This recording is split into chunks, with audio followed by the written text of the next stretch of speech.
way we take on the tough issues and provide a biblical perspective to them. The topics we cover are wide-ranging: apologetics, theology, prophecy, creation and evolution, intelligent design, marriage, family, child-rearing, the millennial generation, trends in society, politics, economics, business, religious liberty, the Constitution, public policy, foreign policy, military policy, tensions in the Middle East, abortion, homosexuality, pornography, sexual ethics, media, technology, history, and America's godly heritage. We talk about anything that affects your faith, your family, or your freedom. So don't go anywhere, because Point of View starts right now.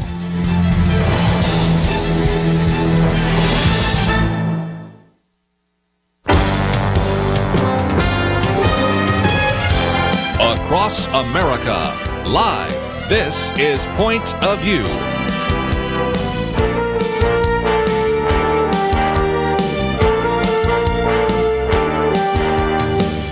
And now, Kirby Anderson. Thank you for joining me today here on Point of View. We have an opportunity to talk about a new book, but we have in studio with us today Mary Demuth. She has been on the program with us many times before.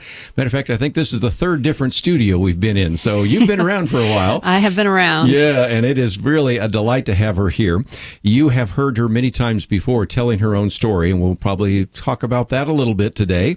Also a former church planter, but also an individual who's been a real mentor over the years to various people writing, and actually is a blogger and has spoken at many Christian writer conferences. So it's just a great opportunity to have you once again in studio. So what do you think of this new studio? Pretty fun. Like it. It's cool. Good job. You remember the old one, so I do. This is great. This is called an upgrade. Yeah, so we'll leave nice. it at that. The book is entitled "The Day I Met Jesus: The Revealing Diaries of 5 Women from the Gospels," and it is written by Frank Viola as well as Mary Demuth. And I love what he said at the opening of the book, and that is, when I released my first work of biblical narrative, and many of you are perhaps familiar with that book, God's Favorite Place on Earth, which told the story of Jesus and his frequent visits to the little village of Bethany as told through the eyes of Lazarus.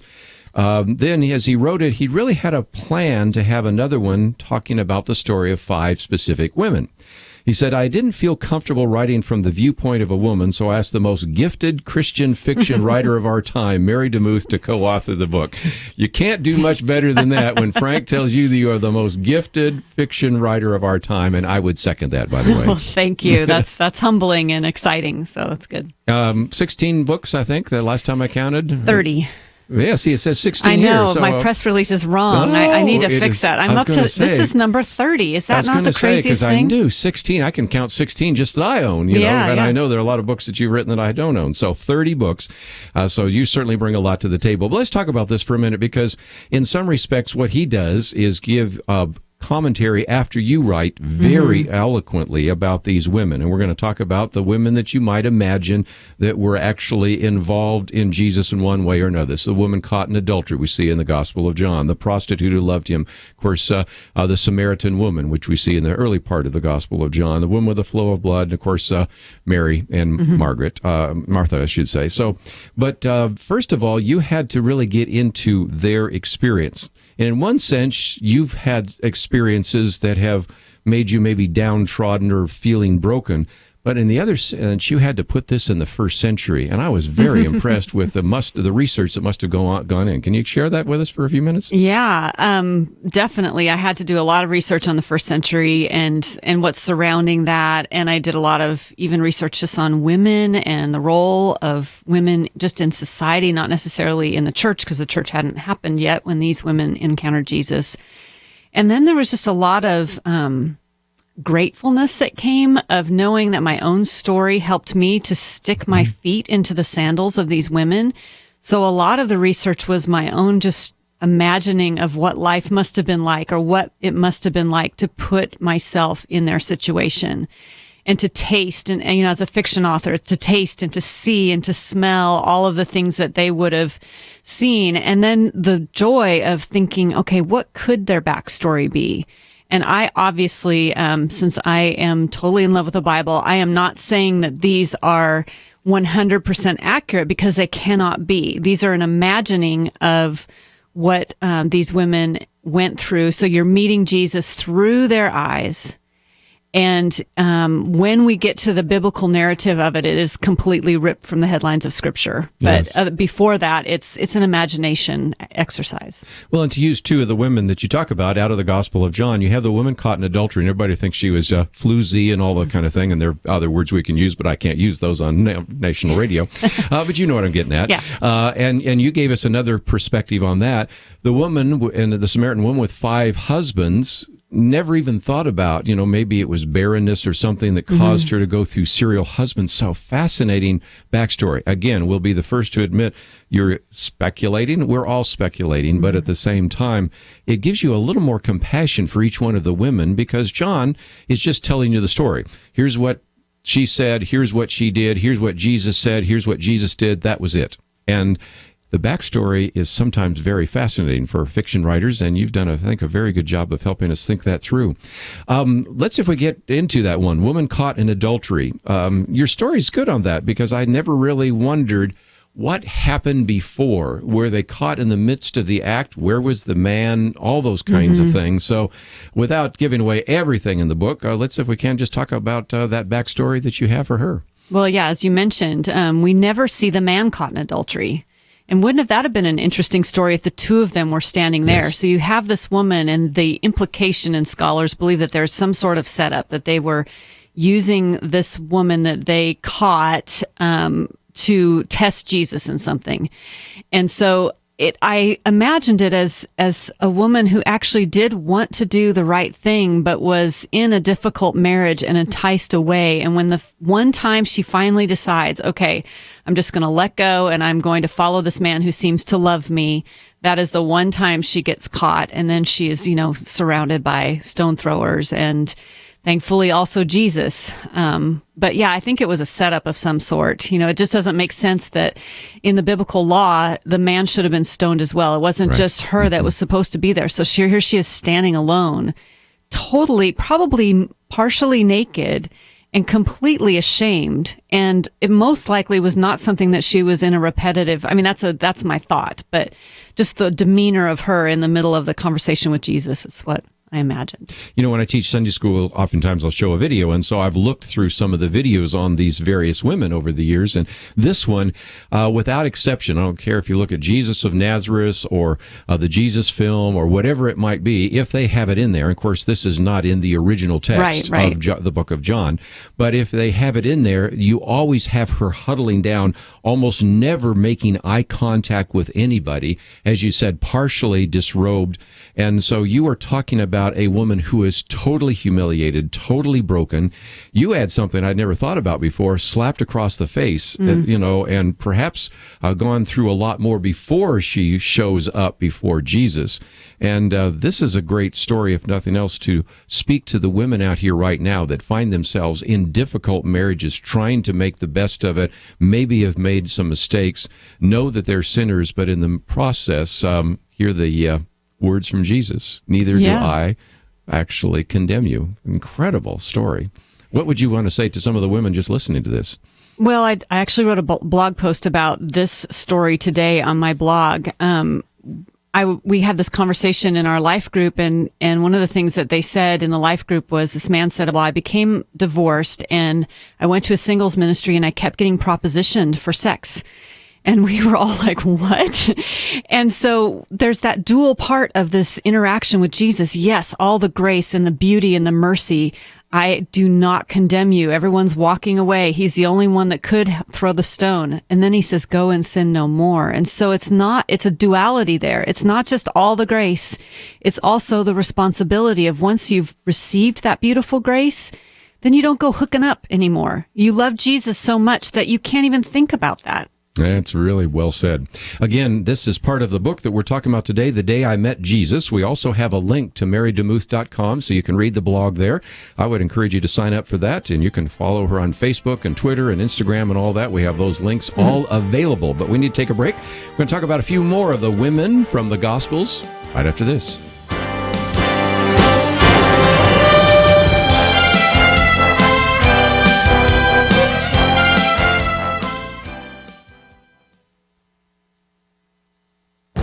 The Point of View Commentary with Kirby Anderson. David Brooks recently wrote in the New York Times about the cost of relativism. Although he didn't intend it, his op-ed makes a convincing case for why we need Christian values in society. He was talking about a new book by Robert Putnam that describes the growing chasm between those who live in college-educated America and those who live in high school-educated America. He then tells some sad stories of children in broken homes and people living in violent neighborhoods. He concludes that it is not only money and better policy that are missing in these circles, it's norms. He says we need to reintroduce norms, but it will require a moral vocabulary. These norms aren't destroyed, he says, by people with bad values, but by the plague of non-judgmentalism. That is certainly true in our world today. Most people in our secular society reject the idea of moral absolutes. They certainly reject biblical absolutes, thus they cannot say that something is right or wrong. It becomes a matter of personal preferences. David Brooks goes on to say that introducing norms will require holding people responsible. Good luck with that in our current society. Here's a test. Find a group of people and say something like, abortion is wrong, or same-sex marriage is wrong. You will likely hear a question like, well, who are you to say that? Or you might hear a statement like, well, that's very intolerant of you. This is the legacy of a world that has embraced moral relativism and has rejected moral and biblical absolutes. This is the legacy of a society that accepts non-judgmentalism and refuses to condemn bad behavior.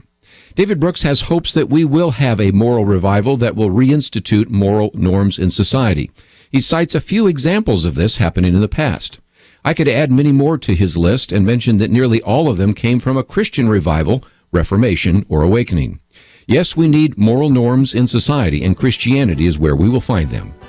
I'm Kirby Anderson, and that's my point of view.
You're listening to Point of View, your listener-supported source for truth.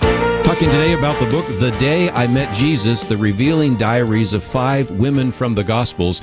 You should be able to find it in your local bookstore. It's published by Baker, but if you have any difficulty at all, I know some of you live in places where you don't have a nearby bookstore, we have a way to link to it on the website. Frank Viola as well as Mary Demuth have written it. And Mary, while we finished maybe talking a little bit about the woman caught in adultery, what you do is provide an outstanding narrative, gripping. I mean, it really is a page-turner. But then we go to the actual text, and then Frank does a very good job of walking it out, and he talks about what that means and how that can really begin to influence us. So it's a great way to not only have a little bit of a narrative, the fictional part, but then some commentary as well as the biblical part. And I think this would just be a great sort of Bible study for people to engage in, wouldn't you think? Yeah, I've had people reading it prior to Easter as their Lent activity. And oddly, people are just binge reading through the whole thing. So it's some people are going back and reading again. But yeah, because it's just 5 stories. So, it's an easy read, but it also could be 6 weeks because you do the introduction, sure. And then you've got questions at the back, which would be very helpful. So let me real quickly alert our listeners that this would be just a great opportunity for you if you're looking for something that maybe doesn't last 13 weeks, right, but is something you could do for 5 or 6 weeks, would be just something to be good for a small group. Pastors, I would recommend that if you're going to preach on any of these topics, you would really benefit from this. So again, it is published by Baker, and you look for it in your local bookstore. If not, we have a link there. And of course, we also have a link to marydemuth.com. How about getting to the Diary of a Prostitute Who Loved Much? There is, again, a story that I hadn't really thought about. What is her backstory? And you put some flesh to that and help us think about the fact that no girl, one day says, I think I'm going to be a pole dancer. I think I'm going to be abused. I think I'm going to be a prostitute. I think I'm going to go into sexual trafficking. And you give us a backstory for her, which I think is, again, very helpful. It feels very modern in a way, her story, because it's the story of so many that are sex trafficked today, and the story of many women who are on the streets.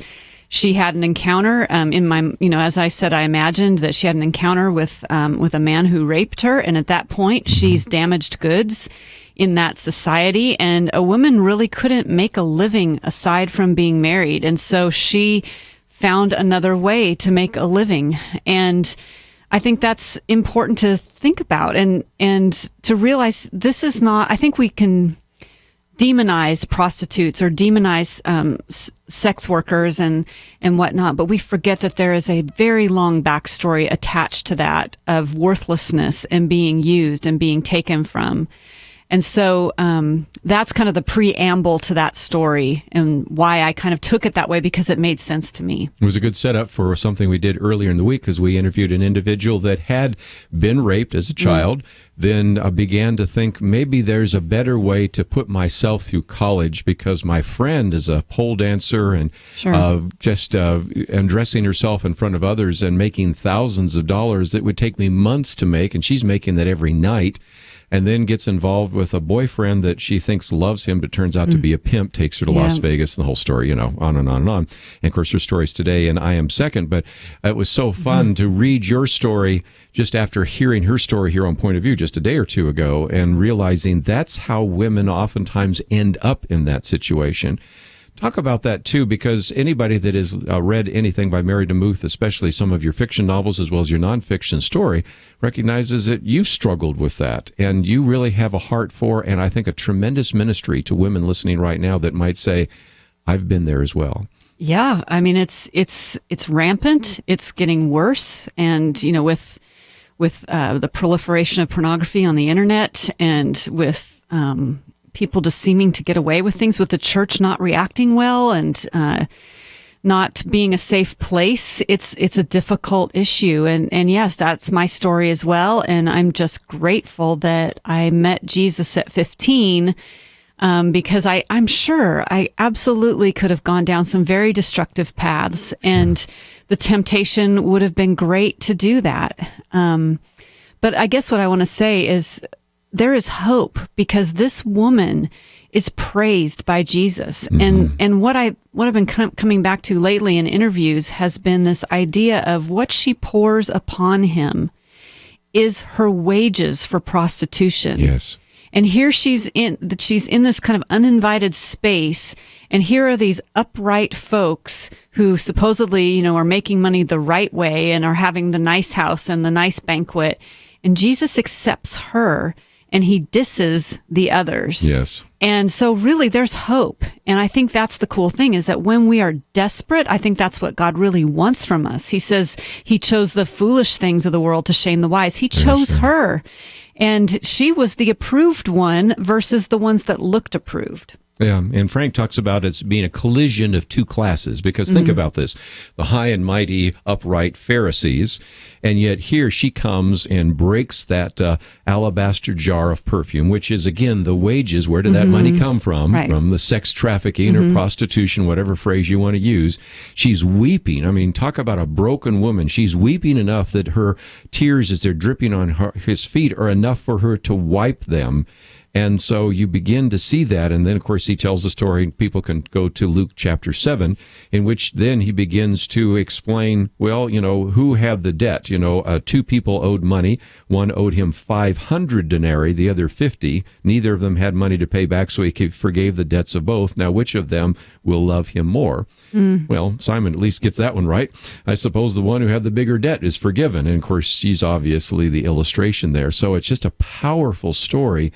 But again, it reminds us of the need to make sure we're not Pharisees, or that we are not shocked by this collision of two classes. So for just a minute, if you might speak to pastors, because I've heard this many times from women I've talked to, that when they, for the first time, revealed to their parent, or in some cases the pastor, about what happened to them, the reaction is, oh, that couldn't have happened, or that didn't happen. And that's, I think, something we've got to change real quickly in the pastoral community, right? Yes, I think we always need to err on the side of belief when a victim dares to share something. And sure, there's some out there that would make up stories, but the vast majority, it is excruciating to tell. And so simply asking questions and listening is the best thing that you can do. And having empathy and saying, gosh, I'm really sorry that happened to you. That is just not good. But yeah, I think we need to develop empathy.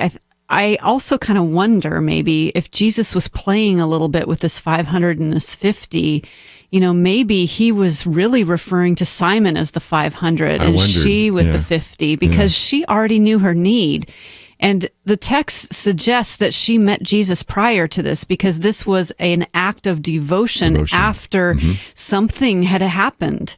And so she was this was her response to Jesus. His response was to throw a banquet with important people. Her response is just to lay herself out and unbind her hair, which was like going topless. I mean, it was a very out there thing that people would be like, oh my gosh, not cool.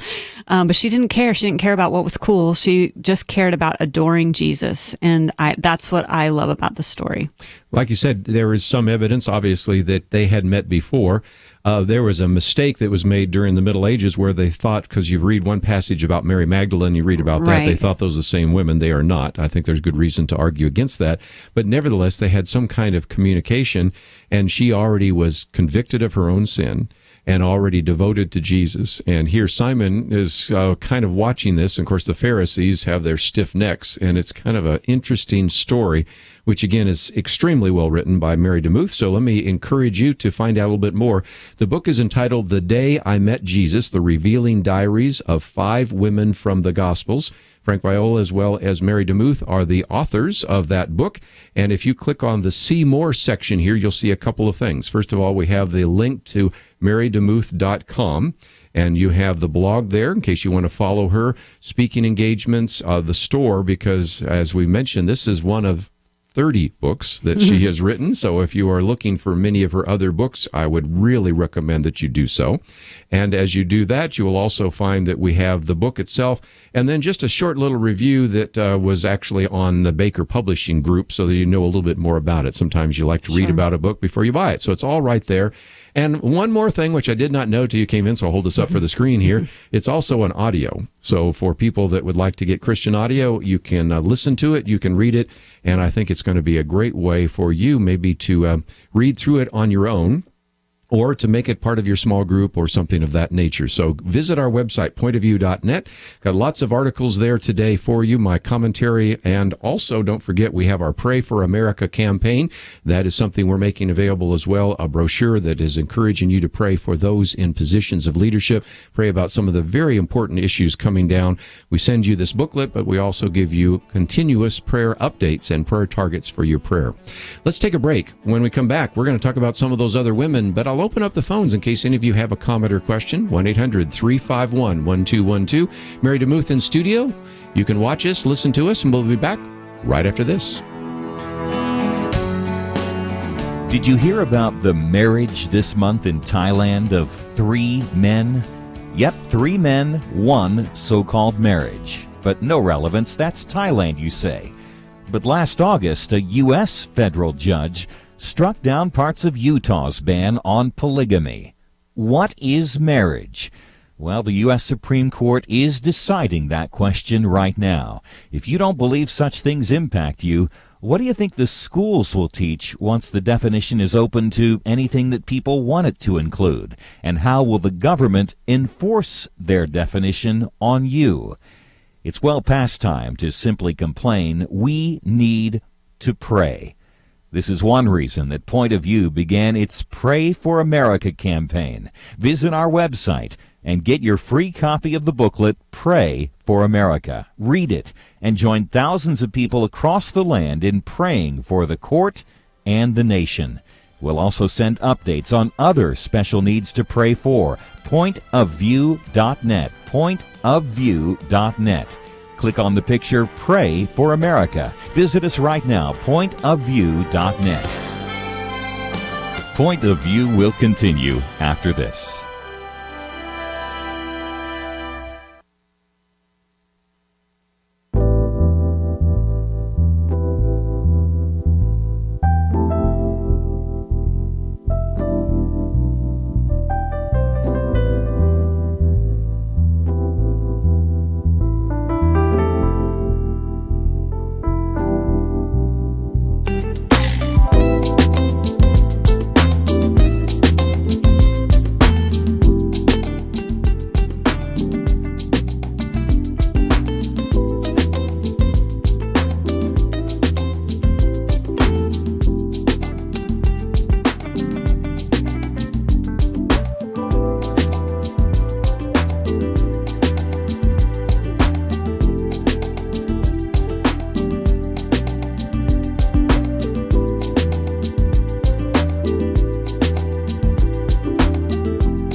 are listening to Point of View. The opinions expressed on Point of View do not necessarily reflect the views of the management or staff of this station. And now, here again is Kirby Anderson. Continue our conversation today. If you'd like to join us, 1-800-351-1212. Mary Demuth in studio with us today, and the co-author of the book, The Day I Met Jesus, The Revealing Diaries of 5 Women from the Gospels. And perhaps you have dealt with some of these discouragements and brokenness and all the things that we're talking about today. Love to hear your story as well. And Mary Demuth has certainly written on those subjects. And before we're finished, I'll talk about some of those books because I think it would be helpful. But let's keep the train moving down the road here. And we have the Samaritan woman, and that's where you changed my mind completely, because when you hear of Jesus talking to the Samaritan woman about 5 Samaritan husbands, you think, well, she was just, going through serial marriage, divorce. But you added an element that just made me have even more sympathy for her. And that is, perhaps it was barrenness that caused the first 2 husbands to throw her out. Then you had kind of some serial marriages, and then you have one that maybe loved her and died. And I hope I'm not giving away story, that's good. But I just thought it was so powerful because you have an incredible more amount of empathy for her situation, and you can see the brokenness in her life even as she's interacting with Jesus on that. Yes, and I had a really great conversation with Dr. Sandra Glahn. She's a professor at DTS, and she kind of put that little idea in my head, and I thought, it really does make sense, because barrenness was a reason to divorce back then. If you couldn't produce an heir, it was a big problem. And so you have this idea of maybe that she struggled with infertility, which so many people today even struggle with. So I loved that idea. Plus, when you see her interact with Jesus, there's never any mention of children. He doesn't mention that she has children, and she doesn't, when she goes back to her village, there's no mention. And so I'm pretty sure that that's what went on back then. Well, and great that Sandra suggested that, because if I can give her a little shout out, I think she's written some of the best books on infertility, having gone through it herself, and written on that. Very, very good set of books for people that might be interested in that as well. So then, in the midst of this, Jesus, confronts her with that. You don't have a husband, for you've had 5 husbands. And she immediately kind of backs off and says, you must be a prophet. Now, I've seen, again, I've talked about the way videos are done. I've seen one video where there's a surprise and she's intrigued. There's another that's kind of like, you think you're a prophet, So it's hard to figure out since we don't have the inflection. Sure. But nevertheless, he begins by getting her attention by talking about physical water than spiritual water. But very soon, she seems to understand that he is the Messiah, and then she races back to tell others about that. And I think that's kind of an intriguing part as well, because she probably came to the well at this time because she did not want to be around others. Don't you think that makes sense? Because she was an outcast in that regard. Right. And that's the thing that Jesus lately has been pointing, kind of bothering me about is, I was thinking about this as an author who tries to build her platform and whatever. I was thinking, what if Jesus in the New Testament time had a consultant? And the consultant said, okay, Jesus, you really need to have a better platform. So you need to go spend some more time in the Sanhedrin. You need to be in the temple more.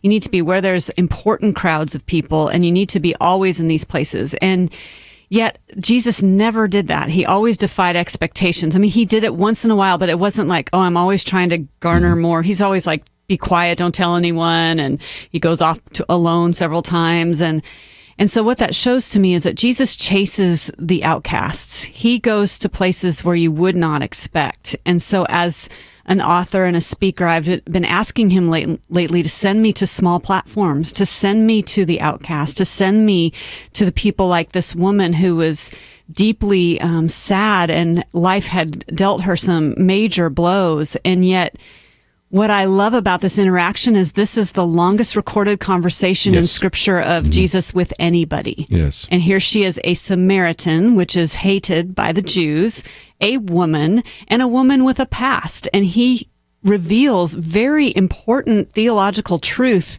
that he has never revealed to anybody else.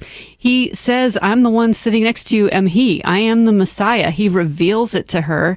And then she, takes off running. She leaves her water jug. She goes there for water. She returns with living water, brings it back to her town, and then starts ushering in the kingdom of God, which was always beyond the Jewish realm, but the Jewish people were not seeing it at the time. So she's this first missionary evangelist, and she's this girl with a past. It just is amazing because, again, back to Samaria, they would go out of their way. Sometimes or they would circumvent it. They would take a net their extra day, sometimes extra 2 days if they were slow walkers, if you will, to go around there. She's talking to him. She also is talking about their mountain because they have a different mountain that they worship on. So again, the consultant could have said, there is no value in going to Samaria. There's no value there. They have bad theology because they worship at the wrong mountain. They're half-breeds, is another in their phrase minds, they yes, could have. yep. I mean, you can see how the consultants would say, this is the worst thing you can do, quote, Jesus for your platform. But that's right. where we see Jesus. I love your idea of the platform. I never thought about that before, but he did, again, really defies expectations, and we learn a great deal about that.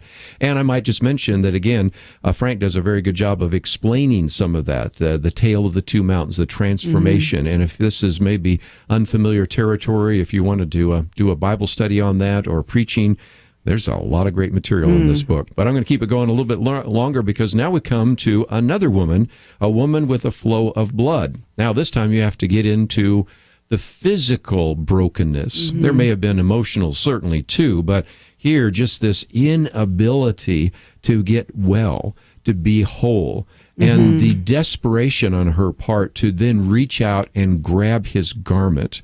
And then when he recognizes that, to wonder, am I now going to be in real trouble? But continue the story, because, again, you help us understand what it must have been like for this woman who suffered 12 years from a hemorrhage. Yeah. And, I think about today's world, and I think of people who suffer years and years with depression or fibromyalgia or something that is just a chronic condition. I think many people can relate to this. And then the fact that all of us are getting older, so yes. We're all going to be infirm in some way or another. And yet here's this woman, and also, as you know, she would have been unclean for 12 years. So yes. She couldn't really interact with people. Social interaction. So no hugging, no nothing. And that, I think, would be even worse because you can't heal, you're sick, you could barely walk because you're bleeding all the time. And the fact that she decides in her desperation to chase after Jesus, and her chasing probably looked like crawling. She had no more strength left. He was her last hope. And that's what I love about her. And I think it's a great picture for us today is Jesus is not after all of the people that have it perfectly together. And we, you and I live in the South, so we have kind of this church culture where everyone's put together on Sunday morning. That's not what Jesus is after. He's not after that. He wants our heart. And here's this desperate heart running after and touching and making Jesus unclean, which is crazy to think about. Here's cleanliness. Jesus is the most clean person ever. And she ceremonially makes him unclean, and he never addresses it. He doesn't say, "Oh, no, you just messed me up. Now I got to go wash." He didn't. He just pulls her out and dignifies her and listens to her story and lets her go, and she's healed. Let's talk about what he said to her daughter. Isn't yes, that striking? He calls her daughter. And because I think that's one thing we struggle with as Christians sometimes, if we live in our head too much, is, does Jesus really see me? Does he really know all the anguish that I have inside of me? And a father would know that. And so calling her daughter and just recognizing her, her place in the Jewish culture as a daughter of the king was just phenomenal. Well, again, I think Frank does a very good job talking about unimaginable desperation. Of course, the idea of faith and daughter of the king, and some incredible stories there. So again, lots of things that you can find in this book, The Day I Met Jesus. And if you just joined us, let me mention again that this book is published by Baker Bookhouse, about 200 pages. In addition to the 5 stories, you have some opening and closing material. So I think you could make this a 5-week, 6-week, you could even stretch it to 7 weeks. I know how I could do it easily. And then you got questions in the back. So for those of you that are saying this might be something we'd like to start, a Bible study on, or maybe those of you that are doing a Bible teaching, maybe you lead a Bible fellowship, maybe you're a pastor, I certainly do commend the book to you. It is published by Baker Books. Look for it in your local bookstore, and we do have links on our website, pointofview.net.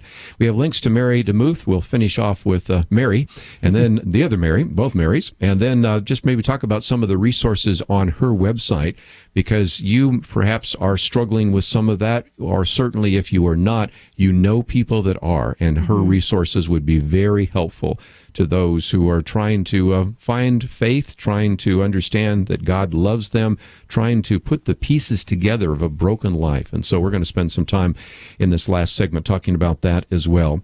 Again, the book is published by Baker Bookhouse. Look for it in your local bookstore. And when we come back, we'll finish off our story and also encourage you to find out a little bit more about some of those resources. Let's take a break. We'll be back right after these important messages.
Now, back to Point of View, your listener-supported source for truth. Mary Demuth in studio with us for just a few more minutes as we talk about the day I met Jesus, the revealing diaries of 5 women from the gospel. Thought we'd finish off with Mary for Mary, but this is an important one too because you call it the diary of the woman whom Jesus loved. And I hadn't really thought about it till I read your piece there, that she has received criticism from her sister. She's received criticism from others around. So her life is not as idyllic as some people might think. You look back and say, well, she got to be around Jesus. You got to see her brother raised from the dead. It's all good. Not exactly. So fill in the story, if you might, a little bit. Yeah, hers was a little harder to write, oddly, because she had 3 snapshots where the other ones was just one little tiny snapshot, Right. and I could kind of develop. Hers I couldn't because she had these, little pictures that I needed to weave through. But I eventually kind of came up with the idea that she was this girl, this woman who was a good person, like a good follower of Christ. And I think there's some of us out there who feel like, is it worth it? Is it worth all this dedication? People might even accuse us of following too much after Jesus. And here she was. She went into a room where only men were supposed to be. And she sits at the feet of her rabbi, only a place a man should be, seated at his feet of his rabbi. And she essentially is getting taught theology at the feet of Jesus, and Jesus praises her for it. Yeah.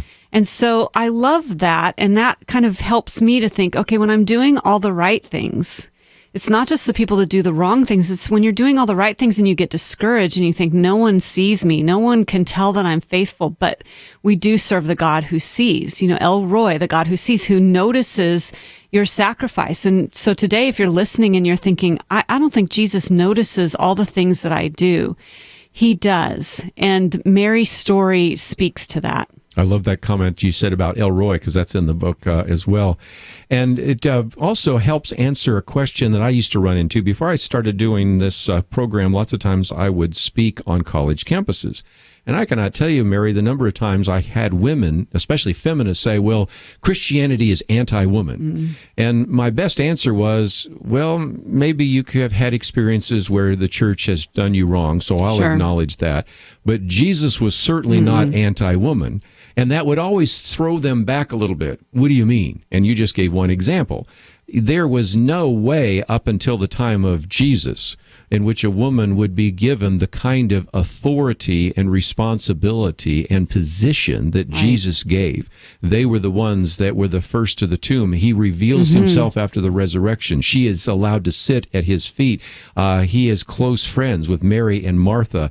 And time again, women are elevated out of the Greco-Roman culture in ways that we now take for granted, but were probably very striking at the time in that first century. Very radical, very out of the box. And I'm sure the disciples were like, Jesus, don't you know you're not supposed to do that? Yeah. I mean, he was always messing with them, but definitely with women. And you see it throughout all of this. I mean, she's definitely praising her and accepting her worship and validating her intelligence, which I think is really important. He let her sit there in the place of pupil. I love that. Well, again, the book is entitled The Day I Met Jesus, The Revealing Diaries of 5 Women from the Gospels. We didn't intend it, but next hour I'm talking about the politically incorrect Jesus. And we just talked about how in some ways you have the sense that maybe the disciples said, Jesus, do you understand what the rules are here? Because tone it down. You're breaking every single one of these rules. So certainly we have information about the that on the website, and that can be found at pointofview.net. But I wanted just for a few minutes to talk about the resources that are available to our listeners. And we have a link to marydemuth.com. And if you click on the store, for example, you will see that you have a whole section, Finding Healing and Joy.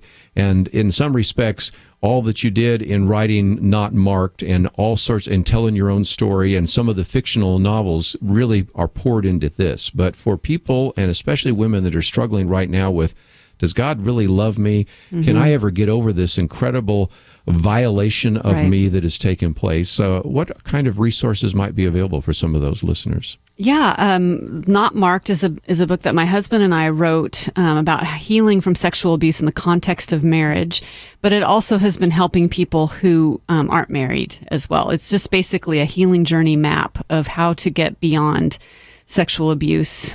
So that's there. There's if listeners go to marydemuth.com, they can get a free ebook, and it's called, and I don't know if I'm going to get in trouble for saying this word on the air, but What to Do After People Poop on You. So bleep. But I found that people are in the church, we tend to hurt each other a lot, and it can be the thing that turns you away from the church. And so I wrote a little book that's free, about 40 pages long, about how to get over that and how to move on. So I have things like that on the site. And also, I'll have to mention that The Day I Met Jesus has a website. So thedayimetjesus.com, if you want to know anything more about the book or, endorsements and things like that, it's all on that site. I might just mention just an incredible number of endorsements. John Ortberg was on the program with us recently, is certainly a name that you would remember because we just had him on. Liz Curtis Higgs, I thought it was so good that she did that because, Bad Girls of the Bible, and it just fits so well. And it's a long list. Leonard Sweet, Greg Boyd, we can go down, Derwin Gray. These are all people that have been on the program. So it's a who's who of all the people we've had on this program that have endorsed your book. And I might mention also there is an audio that goes with it. I'll hold this up right now, and just you alerted us to the fact that the book is available through Baker, and you can find it in your local bookstore, but you can also through Christian Audio find The Day I Met Jesus. And back to Unmarked for just a minute, I want to give credit to you and your husband, not only the book, but you have the new DVD series. And I remember watching your Facebook that you have the Unmarked Marriage Seminar DVD. So this might be extremely helpful for any of our listeners that are looking to maybe develop that in a small group context, or to help people that are struggling with grief or depression or violation of some sort. So that is the case. And if you love Southern fiction, there are a lot of books on that, right? As well as all sorts of great books on helping people get published. And oftentimes when we have you on, we are promoting the next Christian Writers Conference. And you have been quite a mentor over these years to all sorts of people that want to be able to write more effectively, want to know how to get published. So all of that's at your website, right? It is, and it's a fun place to be.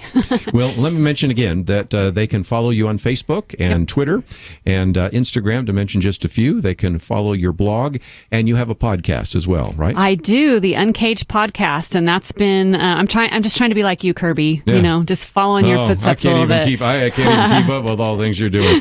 And that is a wonderful podcast as well. So just lots of great resources. So if you don't know who Mary Demuth is, she's been on the program many times before. She's in studio. We certainly encourage you to do that. And just before we go, let me mention that on our website, you can also download a podcast. If you said, ooh, everything Mary's saying, I've got a friend that really needs to hear that. You can download it. It's free of charge. We're glad to make that available. We also have a way that you can go to YouTube and watch it if you'd like, or also we're pretty cool. Yeah, we're getting there. I know. Yeah, we look good on film. I'm just telling you. Yeah, okay. So it's all right there. So Mary Demuth, we had you in studio. Got to see the new studio. We have to do this again sometime. But just before we go, mention that there are a couple of resources. Have my viewpoint section out there. We have a take action section, and we have a video series too, and it's called Uncensored. The latest one is on human trafficking. So that is something that you might want to follow. And on any of these videos, we encourage you to click on the share button, then put it on your Facebook page. You educate more people about that. You can start a conversation, put it on your blog if you have a blog, or send it to someone. And also, you'll notice on our website, we have the Pray for America campaign. We're encouraging more and more of you to just sign up. Doesn't cost anything. We just send you this brochure that gives you some of the verses, some of the prayer targets, and then just a little bit from my biblical point of view on spiritual warfare to talk about some of the prayer principles. And we just want as many people as possible to link arms and pray for America and pray for some of these very important issues. Mary Demuth has been with us. We're going to take a break. We're going to change topics slightly in the second hour. All that coming up right after this.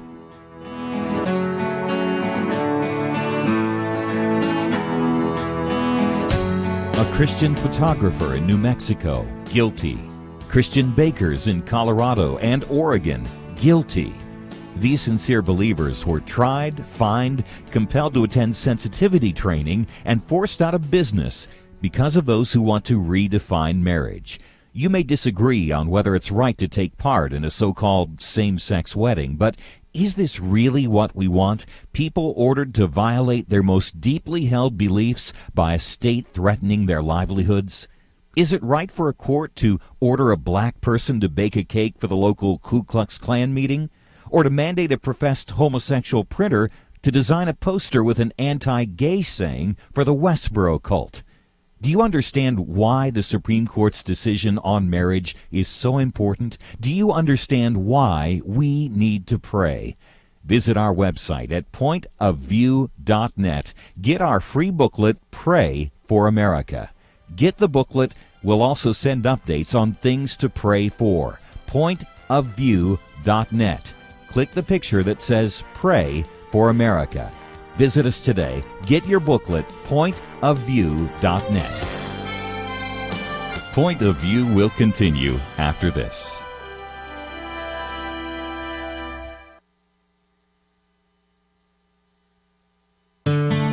I just thank God for y'all. I listen to you every day, truly. I wanted to thank y'all for everything you do each day to inform Christian families and our community about the things we can do, and just the way you're so informative. I listen to you daily and love you guys and appreciate you so much.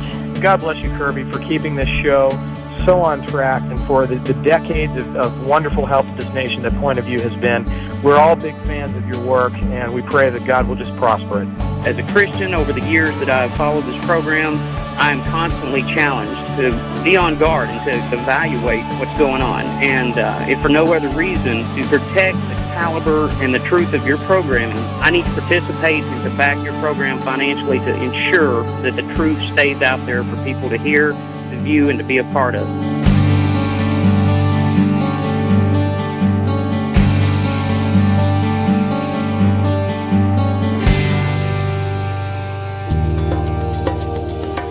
This is Point of View Radio.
Hi, this is Kirby Anderson. You know, each day we take on the tough issues and provide a biblical perspective to them. The topics we cover are wide-ranging: apologetics, theology, prophecy, creation and evolution, intelligent design, marriage, family, child-rearing, the millennial generation, trends in society, politics, economics, business, religious liberty, the Constitution, public policy, foreign policy, military policy, tensions in the Middle East, abortion, homosexuality, pornography, sexual ethics, media, technology, history, and America's godly heritage. We talk about anything that affects your faith, your family, or your freedom. So don't go anywhere, because Point of View continues right now.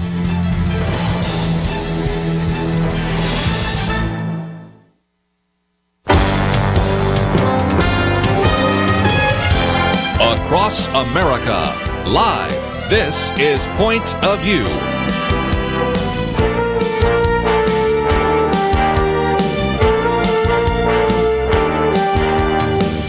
And now, Kirby Anderson. Second hour today, as we mentioned in the first hour, we're going to be talking about this new book, The Politically Incorrect Jesus. New in one sense. It came out last year, but it's the first time I think we've talked about it here on air, and I think you're really going to enjoy it as well. It is written by Joe Battaglia, and if you've been in Christian radio or if you've ever been to the National Religious Broadcasters Convention, you hear that name all the time.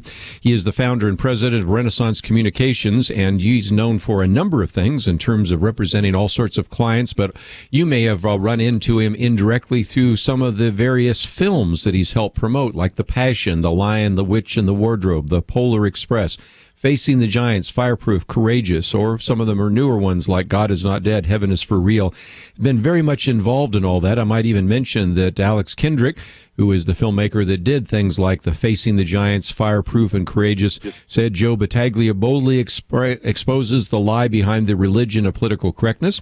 In the past, of course, has been the vice president of Communicore.com and individual that had been involved in all sorts of different Christian radio programs and projects, has served on the board of Gospel Music Association, the National Christian Radio Association, graduate of Boston University. And Joe, it's just a delight to have you on the program with us today. Well, Kirby, thank you for having me. It's nice to talk to you again.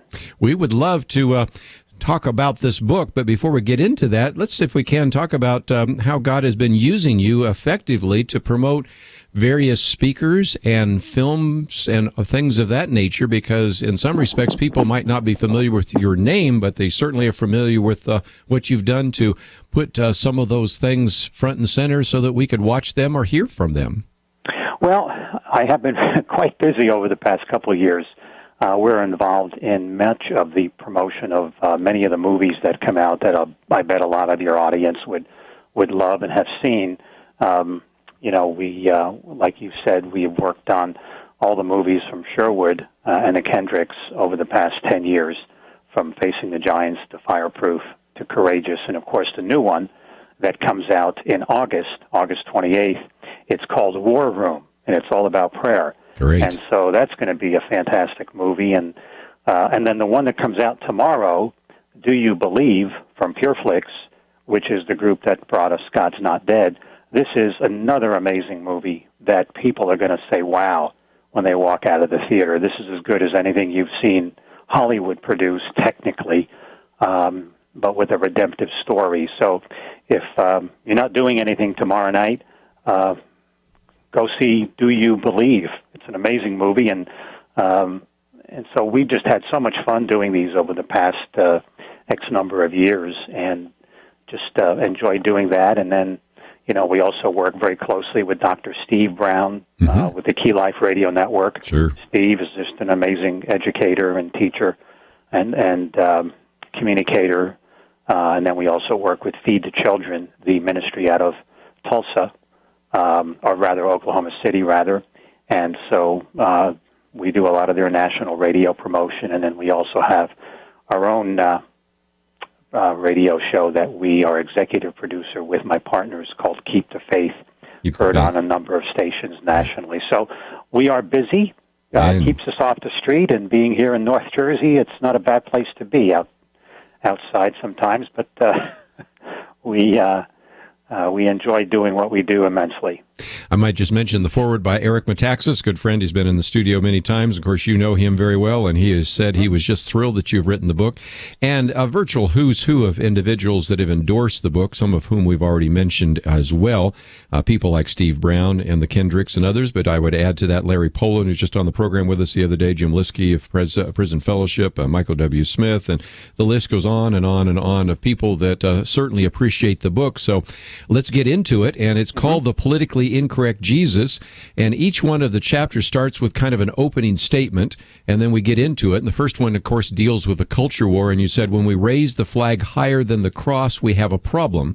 And we've been involved, as you well know, Joe, in culture war for many years. We need to make sure we keep our priorities clear, but obviously, as the subtitle of the book implies, we need to know how to live boldly in a culture of unbelief, don't we? Well, we certainly do, but we need to live boldly in a culture of unbelief in a way that is gracious and winsome and reflects who Christ is.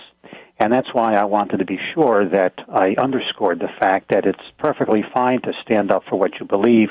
Let's make sure we're always doing it in a way that would reflect who Christ is in culture and not our own, our own opinions and thoughts.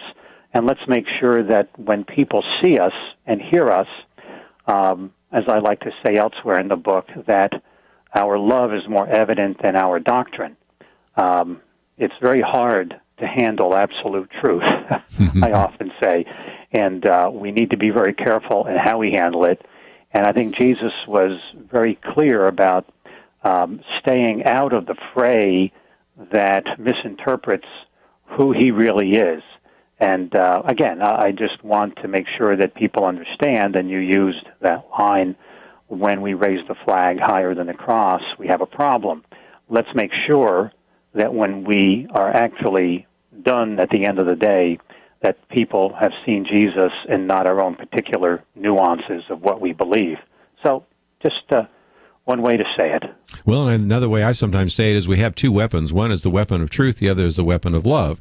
And sometimes if we go back and look at the history of Christianity, it was the proclamation of truth. But I think the thing that really got the watching world to pay attention to Christianity and to Christian thought was the love. And Rodney Stark, for example, in his various books, The Twilight of Culture and Christianity and all those, have so go back and talk about the fact that here you had Christians who were saving babies from the streets, willing to serve those who were sick, sometimes willing to put their own lives at risk.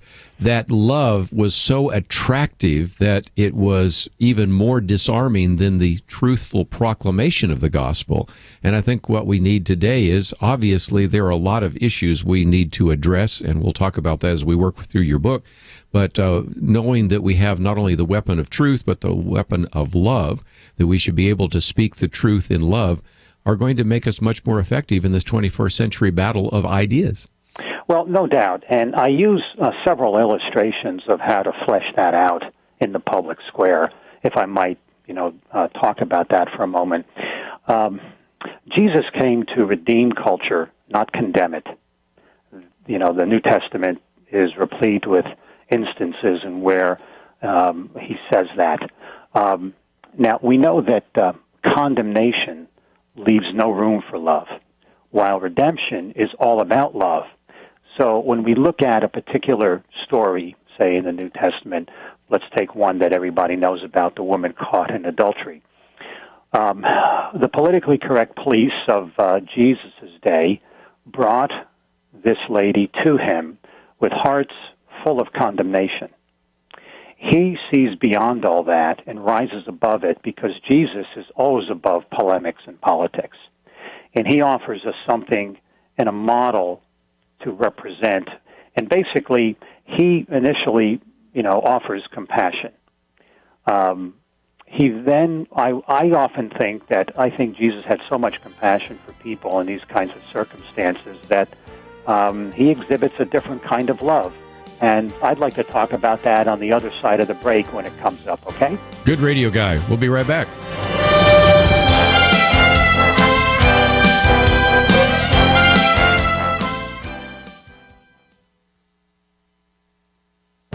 The Point of View Commentary with Kirby Anderson. David Brooks recently wrote in the New York Times about the cost of relativism. Although he didn't intend it, his op-ed makes a convincing case for why we need Christian values in society. He was talking about a new book by Robert Putnam that describes the growing chasm between those who live in college-educated America and those who live in high school-educated America. He then tells some sad stories of children in broken homes and people living in violent neighborhoods. He concludes that it is not only money and better policy that are missing in these circles, it's norms. He says we need to reintroduce norms, but it will require a moral vocabulary. These norms aren't destroyed, he says, by people with bad values, but by the plague of non-judgmentalism. That is certainly true in our world today. Most people in our secular society reject the idea of moral absolutes. They certainly reject biblical absolutes, thus they cannot say that something is right or wrong. It becomes a matter of personal preferences. David Brooks goes on to say that introducing norms will require holding people responsible. Good luck with that in our current society. Here's a test. Find a group of people and say something like, abortion is wrong, or same-sex marriage is wrong. You will likely hear a question like, well, who are you to say that? Or you might hear a statement like, well, that's very intolerant of you. This is a legacy of a world that has embraced moral relativism and has rejected moral and biblical absolutes. This is the legacy of a society that accepts non-judgmentalism and refuses to condemn bad behavior. David Brooks has hopes that we will have a moral revival that will reinstitute moral norms in society. He cites a few examples of this happening in the past. I could add many more to his list and mention that nearly all of them came from a Christian revival, Reformation, or awakening. Yes, we need moral norms in society, and Christianity is where we will find them. I'm Kirby Anderson, and that's my point of view.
You're listening to Point of View, your listener-supported source for truth. Privileged to have with us today Joe Battaglia as we talk about his book, The Politically Incorrect Jesus, Living Boldly in a Culture of Unbelief. We were talking about the woman caught in adultery in the first hour with Mary Demuth, and Joe, you focused on that as well. And like a good radio guy, you knew exactly when we were going to the break, so you set that up perfectly. But please continue, if you might. Okay. Well, anyway, when that lady is brought to Jesus, he offers his compassion. And then he does something that I think we may not read about much in Scripture. I think he cries. My good buddy Steve Brown often says that righteousness without tears is arrogance. And I think the world has seen too much of our righteousness often and too few of our tears in these circumstances. And so I can see him coming alongside her, offering compassion. Maybe his eyes got moist. And then he offers something that the politically correct people then and now can never do. He offers forgiveness. And I think when he shows compassion, possibly sheds tears, offers forgiveness, and leads her to the foot of the cross, he then had the permission to put his arm around her and say, go and sin no more. I think the church often starts there, to go and sin no more, before it offers the compassion, sheds the tears, and proclaims forgiveness. And I think what the world needs to see is more of that. And if you're going to draw that line in the sand, like I said before, then our love should be more evident than our doctrine. And that's the way you handle truth is to follow the model that Jesus showed. And that's why I wanted to put that in some context so that we just don't stand for truth, but we stand for it on our knees. And when the world sees that, I think things are going to be will change a little more. Well, that kind of brings you up to the chapter 5 where you talk about righteousness without tears is arrogance. And you said, I'm afraid the world has seen too much of our righteousness, too fear of our tears. You know, it seems to me that we need to, as you talk about in that particular chapter as a Christ follower, really show up in scenarios that might allow his presence at the table. We need to be looking for opportunities to create common ground. Sometimes we are too quick to look for opportunities to build walls instead of bridges, don't you think? Well, I think that's the easier way for us to take, because it's harder to find the common ground. I tell a story in there, and the book is full of stories, yes, which I know is easier sometimes to follow, and it's a quick read. And so I talk about an incident where I was invited with another man down to Washington because we had been involved in an effort in 2004 called Redeem the Vote, which was sort of the evangelical version of Rock the Vote, in order to get young people of faith to register to vote.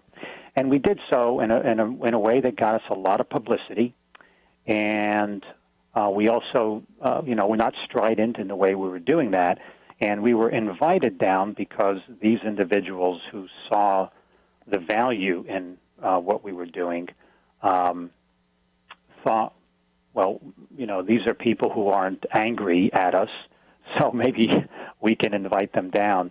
And so we were invited to attend a dinner and a meeting of a group of these people from a particular party, and it was in a very nice Georgetown brownstone. And if anybody knows, about where that is in D.C., it's, very nice, very exclusive. And we were there representing evangelicals. The sad part is that if we were the only non-strident evangelicals they had ever encountered, wow, I'm not sure what that speaks about the evangelicals whom they may have met along the way, or maybe they weren't looking for any. So regardless of how that came to be, we were invited, and so we decided to go because I love those contexts in which to proclaim my faith. These are not friendlies. These are not people that I normally might associate with, but these are people that asked us to go down and hear about some things and ask us questions. And so I enjoy that kind of context for sharing faith and what I believe. And there were people in the room that if I mentioned their names, I suspect a number of our listeners might know who they were. Some were politicians and others. And so sometime during the meeting, one of the men asked me, what is the evangelical middle ground on abortion? And I said, well, there is no middle ground on abortion because there is no middle ground on truth. It is not our decision to find a disturbance in the continuum of life. It is only God's call on that. And I said, finding a middle ground is not a compromise, that's a sellout.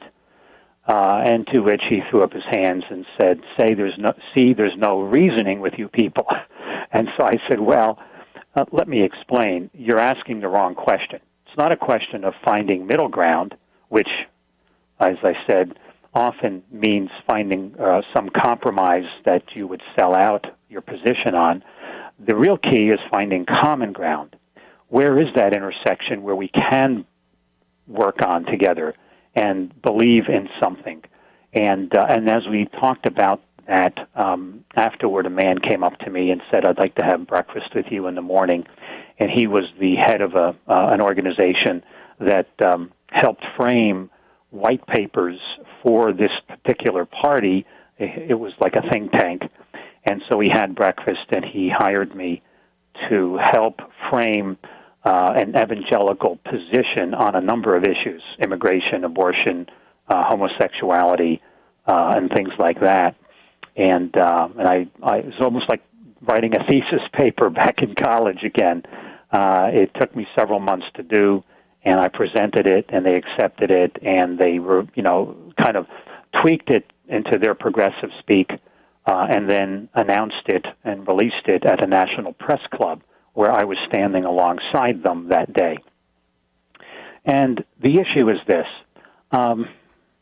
Jesus brings us into environments that are different than what we are normally interested in or maybe comfortable in. And he asks us to represent him in a way that people can see who he might be and maybe get a fresh look at who a Christ follower is.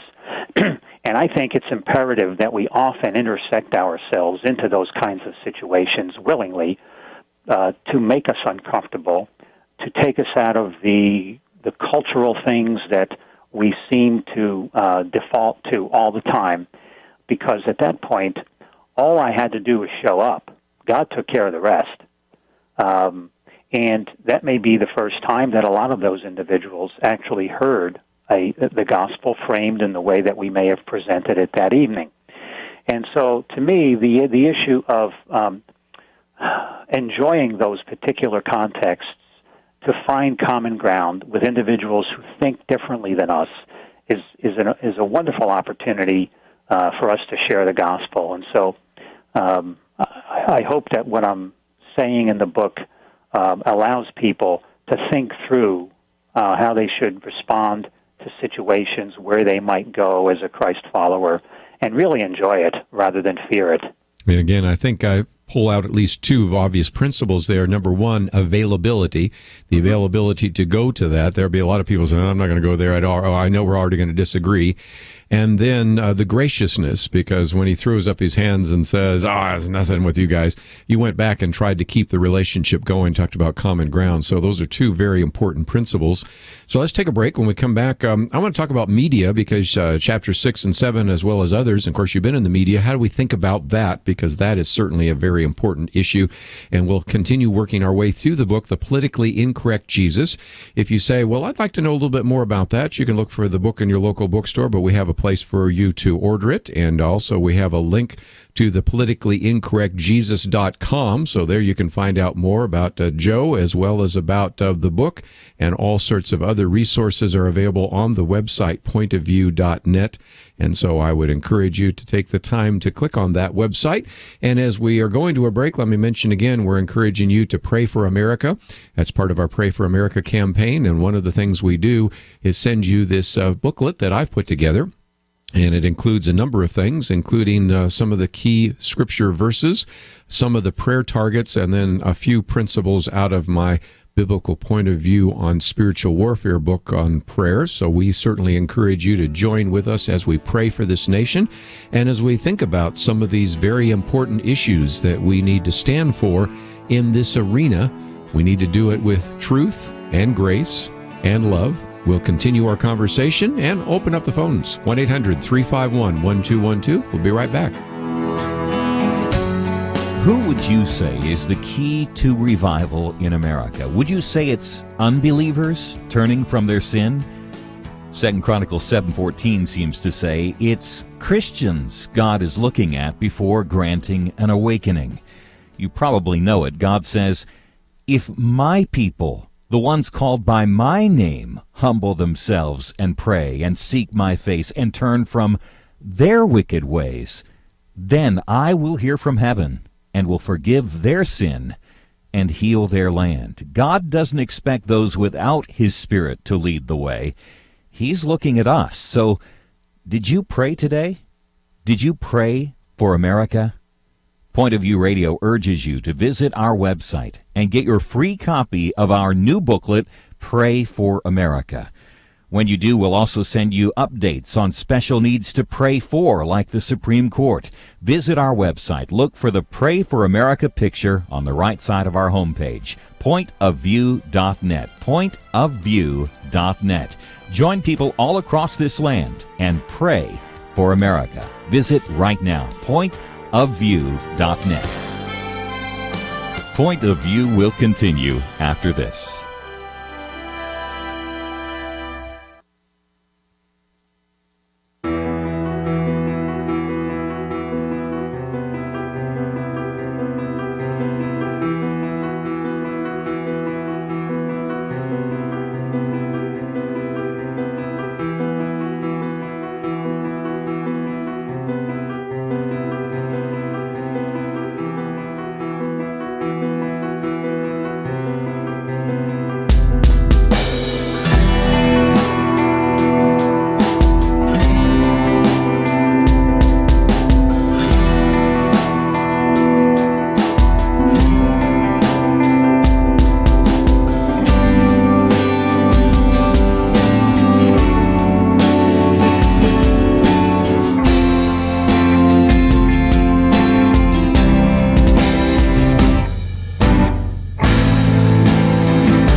You are listening to Point of View.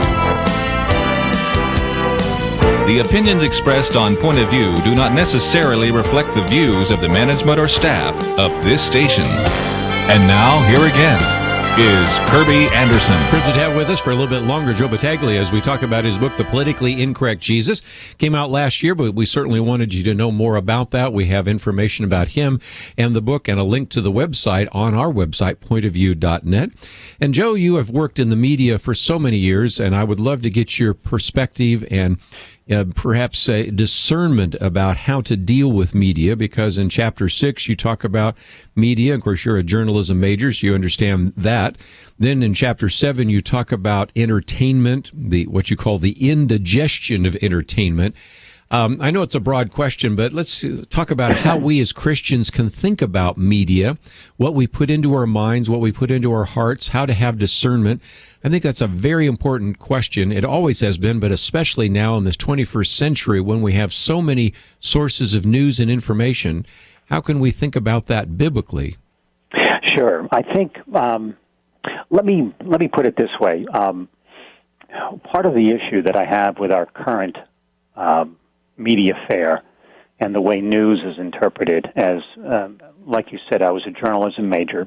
I learned journalism in a way that seemed to be more traditional back then. I graduated from Boston University with my degree in journalism many years ago, it seems. And what I have a problem with today is this. I just think that because of the politically correct atmosphere that seems to have engulfed our culture and even taken it over intellectually, I see there's an entire intellectual dishonesty, sometimes even intellectual suicide, that I see going on, and that we are asked to assent to things that aren't true, to do so and believe in things we don't even believe in. Now, that to me just doesn't make sense. As a journalist, my job was to interpret what is before me, not to bring my own opinions or my own ideology into the discussion itself. I see that as part of the big problem. We've no longer become interpreters of the social sphere. We become seething advocates of an ideology, and it's no longer even, trying to be hidden. We are now openly divided. I take this position regardless of whether that position is even the right position. And that happens on both sides of the aisle, right or left. And I find that particularly distasteful because I just don't think it's honest.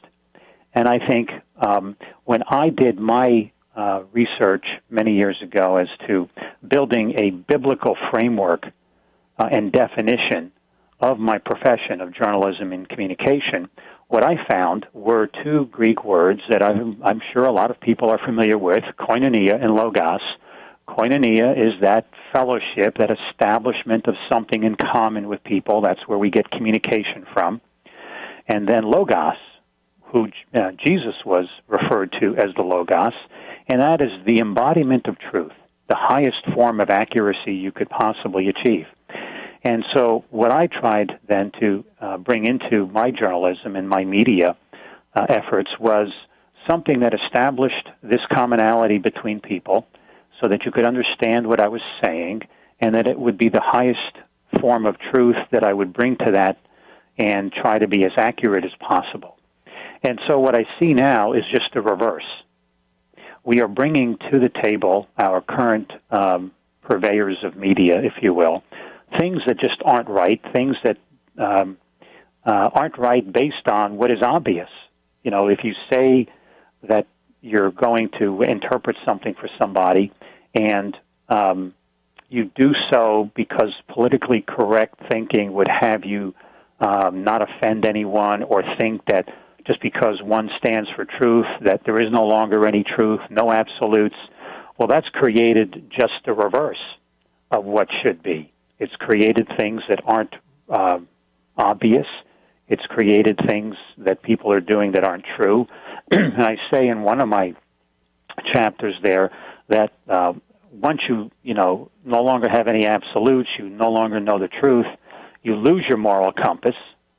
And when you lose your moral compass, I really believe there's something in the universe that is wired so that if you lose that, you lose your common sense. Yes. And then it's nonsense. Not nonsense, but nonsense. And those of us who hopefully haven't lost that yet, and others stand apart from it and say, what are they doing? I mean, that doesn't make any sense at all. Can't you see that? And I'm saying, no, they can't any longer because there is a blindness yes, and a dementia, if you will, that comes over people when you lose that moral compass.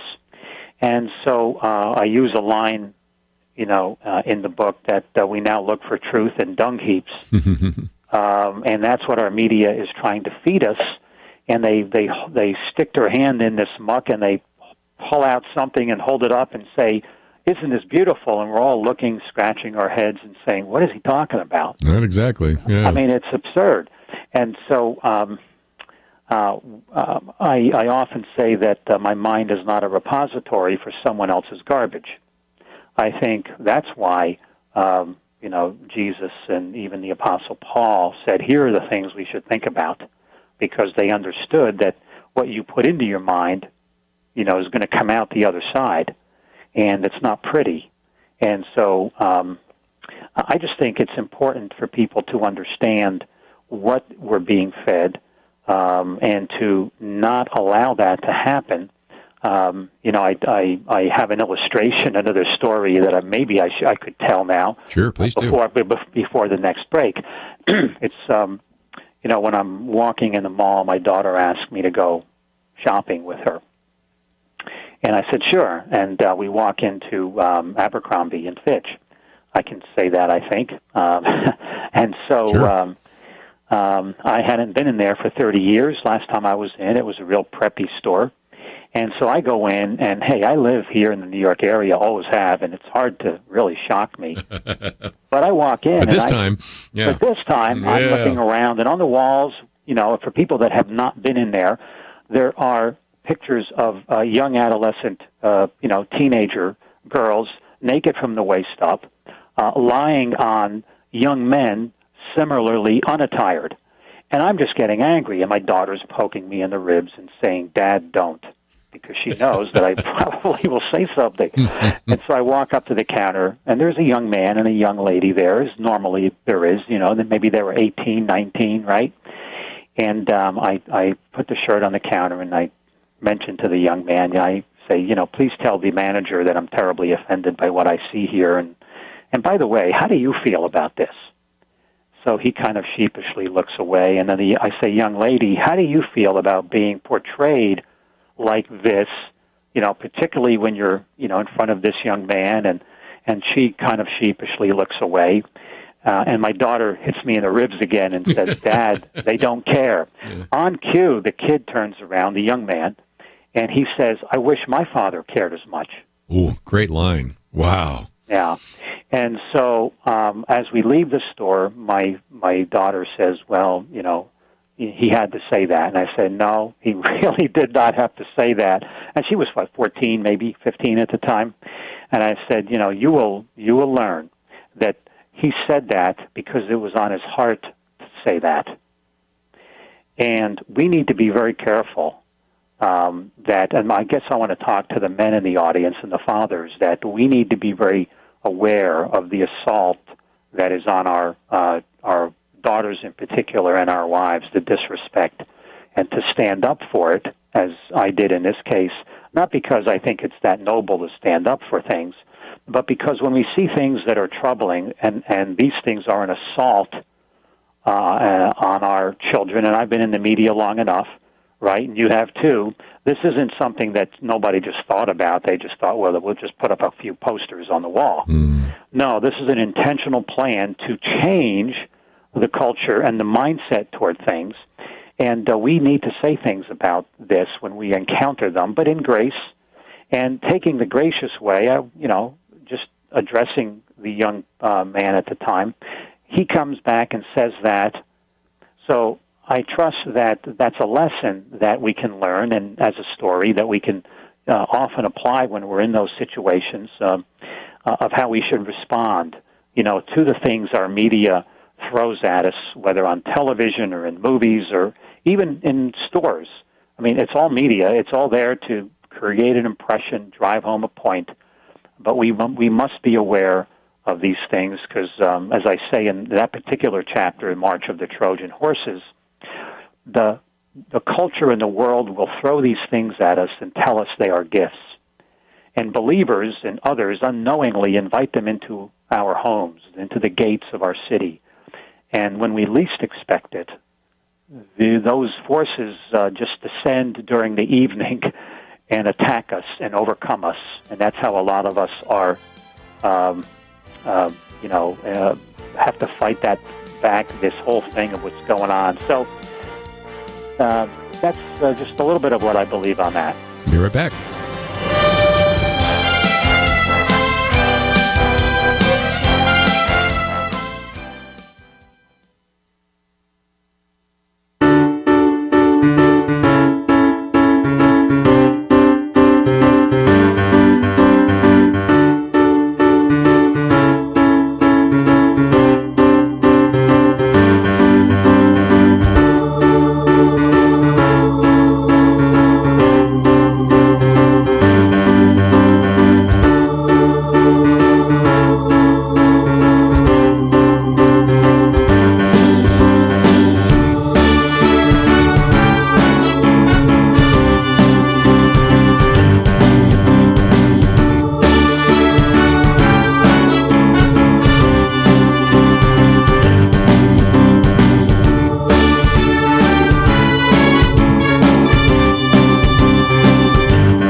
Now, back to Point of View, your listener-supported source for truth. Joe Battaglia with us today as we talk about his book, The Politically Incorrect Jesus, Living Boldly in a Culture of Unbelief.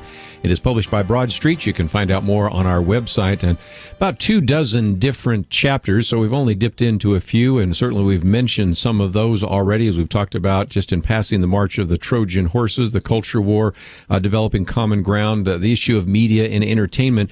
But I thought, Joe, just for a few minutes, I might jump ahead to one of the other chapters where you talk about our culture needs more than just preserving, it needs replenishing. And you call that the parable of the fertilizer. And of course, anybody that probably knows your name knows you're Italian by now. And being Italian, you had a very large garden, and you recognized how important fertilizer was. But it gets to a broader point about how we as Christians should relate to our culture. How so? Yes. Yes, I spent a lot of time in the gardens that we have had using fertilizer, and I use that rather pointed analogy because, fertilizer is meant to be spread out throughout the land in order to replenish it, right? That's the whole purpose of it. And so I thought I would bring that into the discussion and help us understand that we're more than salt and light. We're also like fertilizer. And the reality of that is this. Christ followers are to be spread throughout the land because we are not just the preservative, but the replenishing agent for the land. And the problem is that when we seek to be either, and we clump together and do not really become the thing that which we were created for, we begin to fester, and then, there's a kind of a heat that arises if you've ever been on a farm or downwind from fertilizer. There's an aroma that just wafts through the air, and it's often not too pleasant. Christians are like that to the world sometimes when we reject the model that Jesus asked us to follow, which is to be in culture and preserving it, and in my opinion, replenishing it. When we seek to do that, we become this type of fertilizer that we are, again, people get downwind from us and they are repelled from us because they're not seeing anything but something that is distasteful, does not smell right. And so I just go through that because I think there's a political correctness within the church as well that I wanted to address. It's not just the world, whatever that means, right? There's also us in the churches, and we need to be very cognizant of how we are being perceived in the culture, and so that's why I decided to use something a little different than salt and light. Sure, I think it's good. Well, and also in one of your other chapters, you talk about it's golden rules and golden calves. When you remove God from the public square, ethical conduct in that sphere diminishes. So, first of all, we should be in the world, not of the world. We should be salt and light because we certainly want to replenish it. But also, we shouldn't be surprised if in the past, when Christians retreated from the university, retreated from the media, that those ended up being so secular as institutions, and we shouldn't be surprised that sinners act like sinners, right? You're right, Kirby. I've often been amused when believers get more upset at unbelievers acting naturally than they do at believers acting like unbelievers. And so that, of course, doesn't make sense either.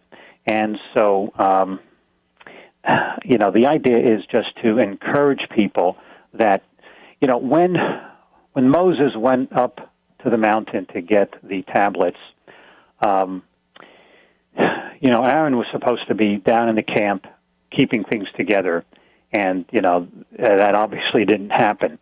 And in our culture today, when the Word of God is not in the marketplace, the very thing that everybody wants to see happen, meaning tolerance and people getting along, just the reverse happens. When you lose that sense, like I said before, of the moral compass, you lose the sense of civility. You lose the sense of fairness and kindness and fair play. And that's why I really believe we are seeing so much more today of bullying and increased racial tensions and white-collar crime. Because the reality is, when you strip away the absolutes of what moral code there is, and people begin to create their own moral code, as politically correct thinking would have us say that all truth, is on the same level, and your truth is as good as mine. Once you begin stripping that away, you then no longer have anything. And the reality is, if there is no moral code, and there is no right and wrong, and I don't mean anything, and I have no real meaning in the world, if I think that, then I probably think that others have no meaning as well. That could lead me to then take a gun into a school or a mall or a theater and begin to shoot indiscriminately. And, I talk about that in the chapter because we see all around us the politically correct thinking that prevents us from addressing this insanity because everybody just blames guns. Well, there have always been firearms in our culture, but there has never been this kind of insanity. And so I think we want to raise the issue, but we never want to address the other causes. We have replaced a moral code that always was able to be a constraint in our society, and nature abhors a vacuum. So when you lose that, you then have something else that replaces it, and what has replaced it is this crazy insanity, as I call it, of what happens when you lose your moral compass. So the very thing that politically correct thinking says it wants to do, build tolerance and acclaim diversity, the very opposite happens because it's all counterintuitive. It just doesn't work like that, and we fail to address it because, the politically correct mantra says we shouldn't because then we would be intolerant. And it's just, again, just silliness and nonsense. And that's part of the reason I wanted to address it in the book so that, we could at least begin to get to be thinking about these things. Well, again, an outstanding book that people can find out more by going to thepoliticallyincorrectjesus.com. As you go there, you can download Chapter 1, and there's also a way that you can get a free Bible study guide. There's a couple of videos there, and Joe, we oftentimes encourage our listeners to watch the video and then click that share button, put it on their Facebook page, and educate people or start a conversation. So you certainly have done that with your book and with the videos, and I really appreciate you giving us some time today here on Point of View.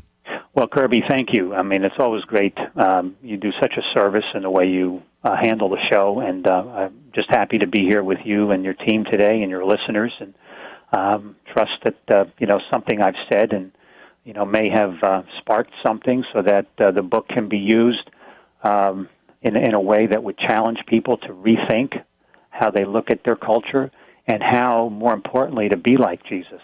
So, well done. 24 chapters, about 150 pages, lots of great information. It's all in The Politically Incorrect Jesus, Living Boldly in a Culture of Unbelief. That's all we have for today. And let me encourage you to visit the website. You can find out more about both of our authors, both of the books, and all sorts of resources. And we encourage you, of course, also to sign up for Pray for America, the Pray for America campaign. I want to thank Andrew, Catherine, and Chris for their help behind the scenes. Have a great day. See you back here tomorrow.